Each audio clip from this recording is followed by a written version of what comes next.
Blessed day everyone! Today's Bible verse. Si Mrs. Pang magbabasa ng ating Bible verse for today. Ito sa Mateo chapter 5 verse 10 to 12. Amen. Pinagpala ang mga inuusig ng dahil sa kanilang pagsunod sa kalooban ng Diyos, sapagkat kabilang sila sa kaharian ng langit. Amen. Pinagpala ang mga nilalait inuusig ng mga tao at pinaparatangan ng lahat ng uri ng kasamaan, Amen. napawang kasinungalingan ng dahil sa akin. Magsaya kayo at magalak sapagkat malaki ang inyong gantimpala sa langit. Alalahanin ninyong inuusig din ang mga propetang nauna sa inyo. Amen. Na Amen. ibig sabihin dito is magsaya kayo kung kayo ay inuusig, di ba? Inuusig tayo sa ating... Magtiis Yes. tayo sa mga nag-uusig sa atin. Amen. Dahil si Lord may gantimpala sa atin sa langit. Amen. Siya ang kikilos sa atin. Amen. Dahil kakampi natin ang langit. Ang langit mismo ang magtatanggol sa atin. Amen. Amen. Napakabuti ng Diyos. Amen.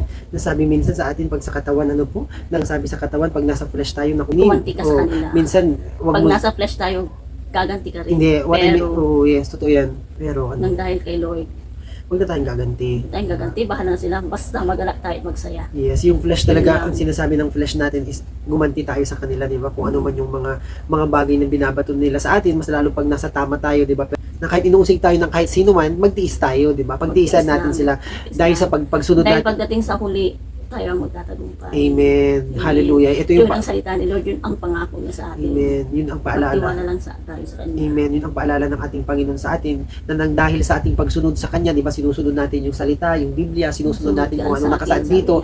Pero at the end, dahil sa pagsunod natin, maraming umuusig sa atin, maraming nagko-question, di ba? Pero ang sabi ng ating Panginoon, magalak kayo, di ba? Inuusig kayo, hinuhusgahan kayo nang dahil sa pagsunod.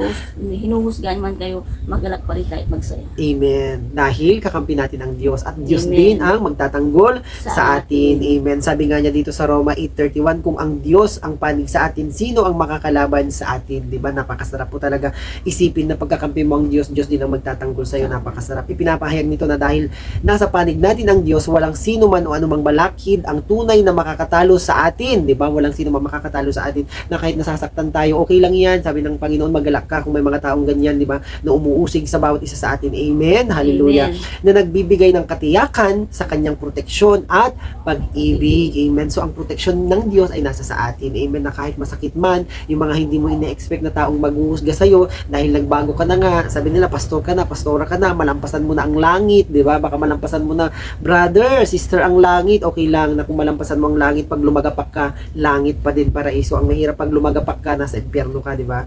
Hallelujah. Kaya kung ano man ang pag-uusig ng bawat tao sa bawat isa sa atin, ang salita ng ating Panginoon, magalak ang bawat isa sa atin. Amen. Hallelujah. Isang paalala ng ating Panginoon sa araw na ito na anuman ang pag-uusig ng dahil sa pagsunod natin sa kanyang mga salita, manindigan tayo. Amen. Dahil sa uli sa atin ang Gantimpala, Yes. tagumpay. Sa atin ang gantimpala at tagumpay. Yun ang sabi ng Amen. Lord sa Hallelujah. atin. Kaya Yun magpatuloy ang po kanyang tayo. pangako. Magpatuloy Amen. lang tayo Hallelujah. magtiwala sa Kanya. Amen. Kaya Amen. magpatuloy tayo sa ating Diyos na buhay. Magpatuloy tayo sa kanyang mga salita. Amen. pangako. Hallelujah. Dahil ang Amen. sabi ng ating Panginoon, kung ang hinahanap natin ay tamang daan, tamang buhay, tamang landas, sabi nga niya sa John 14:6, sumagot si Jesus, ako ang daan, ang buhay at ang katotohanan. Walang makakapunta sa Ama kung hindi sa pamamagitan niya. Walang makakapunta doon sa pinakamagandang rurok ng kapayapaan na buhay, rurok ng kaligayahan.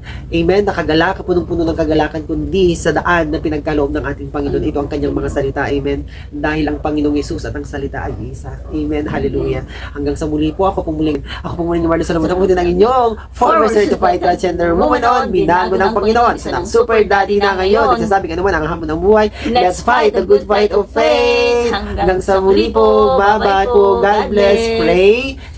Sabi nga ni Kuya MJ, pray and never give up. Bye-bye po. God bless.